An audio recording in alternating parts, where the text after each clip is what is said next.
Isang makasaysayang performance ang ipinakita ni Manny Pacquiao sa executive game ng MPBL All-Star Games na ginanap sa Bataan People's Center noong September 16, 2023.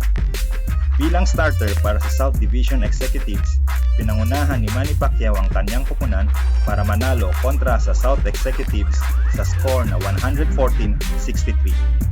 Nakapagtala si Pacman ng 33 points, 11 rebounds at 15 assists para itanghal na best player of the game.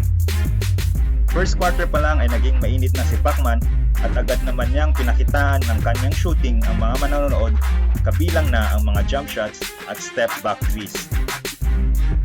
Kitang-kita rin na ganadong-ganado si Pacman maglaro at nagawa pa niyang makapag-shoot ala Tracy McGrady.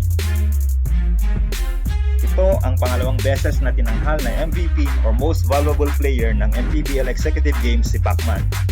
Matatandaan na si Pacman din ang MVP sa Executive Game noong huling MPBL All-Star Games na ginanap sa Batangas City noong huling taon pagkatapos niyang makapag-shoot ang game-tying 3. Ito ang pinakaunang pagkakataon na ang South Division Executives ay nanalo kontra sa North Division Executives.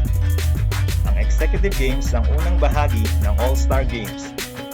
Pagkatapos ng Executive Games, sumunod naman ang Slam Dunk Contest kung saan nanalo si CJ Ganya ng Pampanga Giant Lanterns.